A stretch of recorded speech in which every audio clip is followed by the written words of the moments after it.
కూటమి ప్రభుత్వంలో ప్రజలకే కాకుండా భక్తులకు కూడా భద్రత కరువైంది.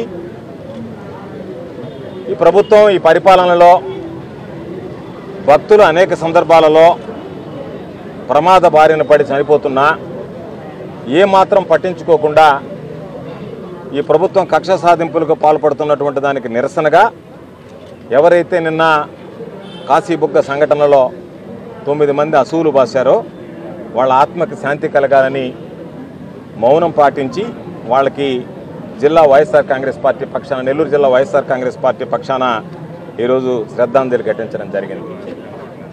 సాక్షాత్తు వెంకటేశ్వర స్వామి ఆలయం ముందు నిలబడి ఈ కార్యక్రమాన్ని నిర్వహించి ఈ చంద్రబాబు నాయుడికి మంచి బుద్ధి ప్రసాదించండి అని చెప్పి ఆ భగవంతుణ్ణి ఈరోజు అందరం కూడా కోరుకోవడం జరిగింది.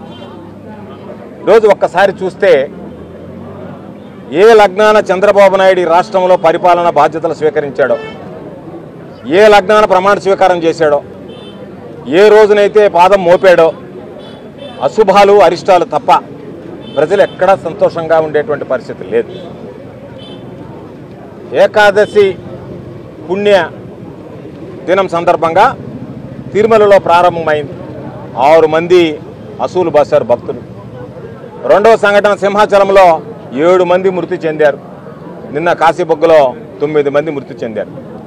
చంద్రబాబు నాయుడు ఏ రోజైతే వైఎస్ఆర్ కాంగ్రెస్ పార్టీ ప్రభుత్వం మీద కక్ష సాధింపుల్లో భాగంగా పరమ పవిత్రమైనటువంటి ఎంతోమంది కోట్లాది మంది భక్తులు ఎంతో పవిత్రంగా భావించేటువంటి లడ్డు ప్రసాదం మీద నిందలు వేశాడో ఆ రోజు నుంచి ఈరోజు చంద్రబాబు నాయుడికి దానికి సంబంధించినటువంటి శాపాల్లాగా ఆయన మాట్లాడినటువంటి మాటలు ఈరోజు జరుగుతున్నాయి. అందులో భాగంగా ఎక్కడికక్కడ వక్రీకరించడం తప్ప ఈరోజు కొంతమంది మాట్లాడుతున్నారు. మంత్రి గారు మాట్లాడాడు, ముఖ్యమంత్రి గారు మాట్లాడారు. వీళ్ళందరూ ఏం మాట్లాడుతున్నారు? కాశీబుగ్గ ప్రైవేట్ స్థలం కాబట్టి దాని శాంతి భద్రతలు పరిరక్షించాల్సినటువంటి బాధ్యత మా మీద లేదు అని మాట్లాడుతున్నారు. అంటే ఇళ్లలో ఏదన్నా సంఘటనలు జరిగినా రేపు మీరు చెప్పబోయేది ఇళ్లలోకి వచ్చి కొట్టినా అది ప్రైవేటు వ్యక్తులకు సంబంధించి కాబట్టి శాంతి భద్రతల గురించి మేము మాట్లాడమని మీరు చెప్పదలుచుకున్నారా అని చెప్పి ఈ సందర్భంగా మేము ప్రశ్నిస్తున్నాం. ఎన్ని సంఘటనలు జరిగాయి, ఎన్ని సందర్భాలలో మనుషులు చనిపోయారు. ఈరోజు నీకు ఇంటెలిజెన్స్ లేదు, నీకు ఈరోజు నిఘా విభాగం లేదు, పనిచేసేటువంటి పోలీసులు లేరు. ఉన్నటువంటి పోలీసులందరినీ నీ భద్రత కోసం వైఎస్ఆర్ కాంగ్రెస్ పార్టీకి సంబంధించినటువంటి నాయకులు కార్యకర్తల మీద కక్ష సాధింపు కోసం ఉపయోగపడుతున్నావు తప్ప సమాజ శ్రేయస్సు కోసం, సమాజంలో ఉండేటువంటి పౌరుల రక్షణ కోసం ఎక్కడా కూడా చంద్రబాబు నాయుడు పనిచేసినటువంటి పరిస్థితి లేదు. ఈరోజు ఎన్ని రకాలైనటువంటి ఘోరాలు జరుగుతున్నాయో మీరు ఒక్కసారి చూడండి. పవిత్రమైనటువంటి తిరుమల కొండ మీద ఈరోజు అన్యమత ప్రచారాలు జరుగుతున్నాయి. దానితో పాటు అక్కడ ఇతర మతాలకు సంబంధించినటువంటి వస్తువులు దొరుకుతున్నాయి. బిర్యానీ లాంటి వస్తువులు అక్కడ తిన్నటువంటి సందర్భం ఉన్నాయి. రీల్స్, ప్రచారాలు, షూటింగు ఎన్నైతే జరగకూడదో అన్ని రకాలైనటువంటివి జరుగుతున్నాయి. చివరికి శ్రీవారి నైవేద్యానికి సంబంధించినటువంటి కైంకర్యాల్లో కూడా జాప్యం జరిగేటువంటి పరిస్థితి ఏర్పడింది. కాబట్టి మీ ముందున్నది దేవుడు, భక్తులు వీళ్ళందరినీ గాలికి వదిలేసి ఎంతసేపటికి విధ్వంసకరమైనటువంటి పాలిటిక్స్, విధ్వంసకర రాజకీయాలు. ఈరోజు కాశీబుగ్గ సంఘటన నిన్న జరిగితే ఈరోజు పొద్దునే దాని గురించి చర్చించుకోకుండా జోగి రమేష్ను ఒక అక్రమ అరెస్ట్ చేసి డైవర్షన్ పాలిటిక్స్కి ఈరోజు చంద్రబాబు నాయుడు శ్రీకారం చుట్టడం జరిగింది.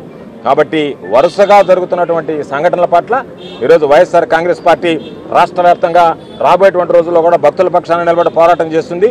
మేము వెంకటేశ్వర స్వామి సాక్షిగా చంద్రబాబు నాయుడిని, లోకేష్ నాయుడిని, సనాతన ధర్మం అంటూ పాపం చేపరకట్ట పట్టుకుని తిరిగినటువంటి పవన్ కళ్యాణ్ గారిని మిమ్మల్ని అందరినీ కోరుకునేది మీరు భక్తుల ప్రాణాలు గాలిలో కలిసిపోకుండా భక్తులకు సంబంధించి సరైనటువంటి భద్రత కల్పించి ఈరోజు భక్తుల యొక్క ఆలోచనని, వాళ్ళకున్నటువంటి సెంటిమెంట్స్ని, వాళ్ళ మనోభావాలను గౌరవించి వాళ్ళని కాపాడండి, వాళ్ళని రక్షించండి. వరుస మరణాలతో పాపం ఆ కుటుంబాలు కాల్త చెందేటువంటి పరిస్థితి ఏర్పడ్డాయని చెప్పి ఈరోజు కోరుకుంటూ చంద్రబాబు నాయుడికి మంచి బుద్ధి ప్రసాదించాలని ఆ సాక్షాత్తు వెంకటేశ్వర స్వామిని కోరుకుంటున్నాను. కాశీబుగ్గ శ్రీ వెంకటేశ్వర ఆలయంలో జరిగినటువంటి ఈ దుర్మార్గపు ఆలోచన ఏదైతే ప్రభుత్వం అశ్రద్ధతో బాధ్యతారహితంగా వాళ్ళు ప్రవర్తించిన విధానంతో అక్కడ ఉన్నటువంటి భక్తులు దాదాపు 9 మంది ఈరోజు అసువులు బాశారు. ఆ కుటుంబాలన్నిటికీ కూడా వారికి ప్రగాఢ సానుభూతి నెల్లూరు వైఎస్ఆర్ కాంగ్రెస్ పార్టీ తరఫున తెలియజేస్తూ వారి ఆత్మలకు శాంతి కలగాలని ప్రార్థిస్తూ సెలవు తీసుకుంటున్నాను. నిన్న కోల్పోవడం, చంద్రబాబు నాయుడు గారు ఎప్పుడూ కూడా తన రాజకీయ ఎదుగుదల కోసం దేవుణ్ణి కాదు, కుటుంబ సభ్యులను కాదు, మహిళలను కాదు, ఎవరినైనా కూడా దాన్ని ఉపయోగించుకొని తన రాజకీయ లబ్ధి పొందాలా అన్న ఆలోచన అత్యంత ప్రమాదకరమైంది. మొదటగా ఆయన అధికారంలోకి రాగానే ఏదో ప్రతిపక్షాలు అలిగేషన్స్ చేస్తే పర్లా, అధికారంలోకి వచ్చిన తర్వాత కూడా తిరుమలకు ఉన్నటువంటి పవిత్రత ప్రపంచంలో ఉండేటువంటి అన్ని దేశాల్లో కానీ అన్ని రాష్ట్రాల్లో కానీ తిరుమలకు ఉన్నటువంటి పవిత్రత అందరికీ తెలిసిందే. మరి తిరుమల లడ్డు ప్రసాదంగా కొంచెం పెట్టినా కూడా దాన్ని ఎంతో పవిత్రంగా భావించే రోజుల్లో ఆ లడ్డూలో మాట్లాడకూడనటువంటి విషయాలను కూడా వాటిలో కలిసినాయని చెప్పి ఆయన మాట్లాడినటువంటి తీరు సాక్షాత్ ఒక ముఖ్యమంత్రిగా ఈ రోజుకి కాదు, చంద్రబాబు నాయుడు గారు ఇంకొక 100 సంవత్సరాలైనా దాన్ని ప్రూఫ్ చేయలేడు. అది అబద్ధం. అలాంటి ఘాతకమైనటువంటి మాటలు మాట్లాడి అందరి మనోభావాలను దెబ్బతీసినటువంటి వ్యక్తి ఈరోజు ముఖ్యమంత్రిగా మనం చూస్తూ ఉన్నాం. దాని యొక్క దుష్పరిణామాలే ఈరోజు మనం చూస్తూ ఉన్నాం. వరుసపెట్టి అనేకమైనటువంటి దేవాలయాలలో అనేక మంది చనిపోవడం చాలా బాధాకరం. వైఎస్ఆర్సీపీ చాలా సానుభూతి కూడా వ్యక్తం చేస్తూ ఉంది. ఈ దుర్ఘటనలు ఆగాల అంటే ముఖ్యమంత్రి గారి మనస్తత్వం మారాలా, పరిపాలన మీద దృష్టి పెట్టాలా. దుర్మార్గమైనటువంటి ఆలోచనలు, దుర్మార్గమైనటువంటి పరిపాలనకి ఆయన స్వస్తి చెప్పి ఒక మంచి ఆలోచనతో కనుకుంటే ఇటువంటి దుష్పరిణామాలు జరగవనన్నది వైఎస్ఆర్సీపీ ఆలోచన.